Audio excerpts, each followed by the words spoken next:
These are the top 10 things you did not know about Deadlock. Whether you're a brand new player or a Deadlock fan looking to improve, you can probably gain something from this video.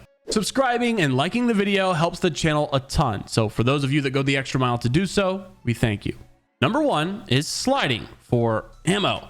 You may not know this, but you actually have access to infinite ammo. That's right. So instead of letting the guy get away because you had to reload your gun, or dying because the guy was one shot and so were you, but he got the shot off first, here's a way to never let that happen. So when you perform a slide, you may notice this icon next to your crosshair. That infinite symbol means you have infinite ammo. So even if you only have one bullet left, if you begin a slide, you now have infinite shots left. My primary use case for this is when you're on a ramp or staircase, you can slide backwards to infinitely shoot the Guardian or the Walker. This allows you to have plenty of ammo just in case one of the heroes do attack you. The most obvious use case for this is when someone's getting away, you can dash towards them, use that momentum to slide, and that slide will allow you to shoot 6 more times, even though you only had 1 bullet left. Number 2, punching around corners. Heavy melees actually carry momentum, and this means similar to sliding, you can actually turn your direction while you're using this momentum. So if someone's hiding around a corner, or you have no more stamina left and you need to get around a corner, this is a good way to use momentum to do so. This maneuver may take a couple of tries to master, but like point number 1, has multiple use cases.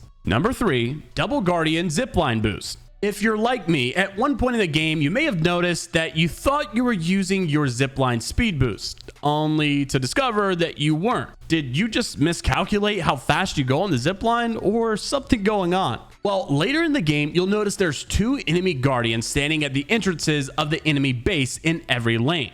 If you and your team can get through the pressure of these guardians and eventually kill them, it'll unlock faster version of the zipline for that lane. This can be extremely useful to get back into fights after respawning in the late game, so make sure to knock out those guardians if you get the chance. Number 4, slot machines in jungles. Many of you probably know about the jungle farms around the map with the aliens that give you souls, and you should definitely be farming these, by the way, to maximize your souls when there's downtime. But did you know that these slot machines also exist and also give you souls?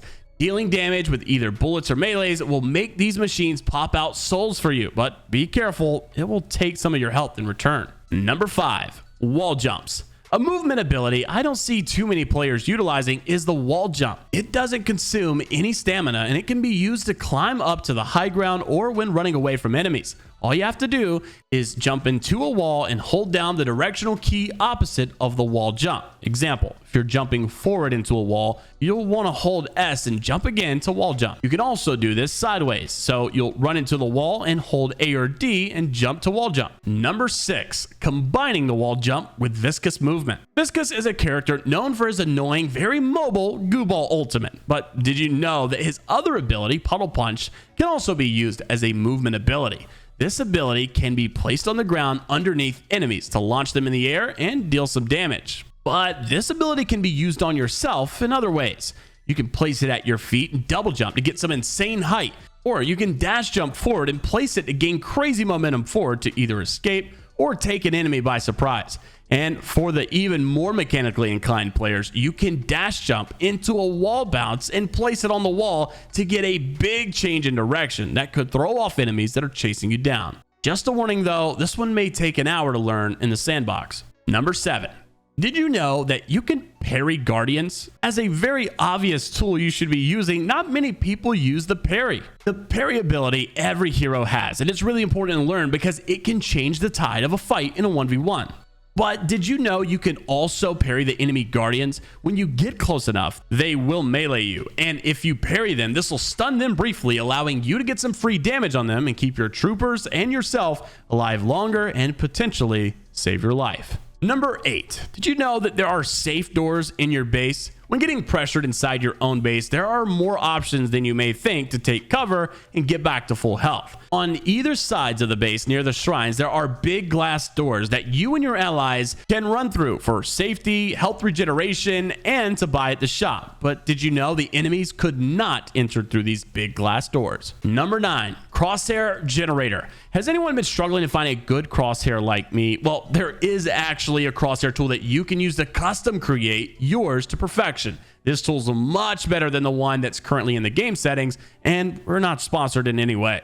Just make your crosshair, copy the config, and paste it into the game's console. Number 10, probably the most underrated tip that you can use in Deadlock is use spectating. I'm not talking about while you're dead. I'm talking about trying to learn from the best in the game or trying to learn how others are playing your favorite hero. If you'll notice, the bottom right of your screen has a code which you can use to spectate others. Even though you have nothing to do with the game or are even a part of the game, you're allowed to spectate the game. The fact we have this feature in this early development is just absolutely amazing. The first 4 that appear when you click spectate should be considered high MMR games, so these will be the really good players you'll want to learn from.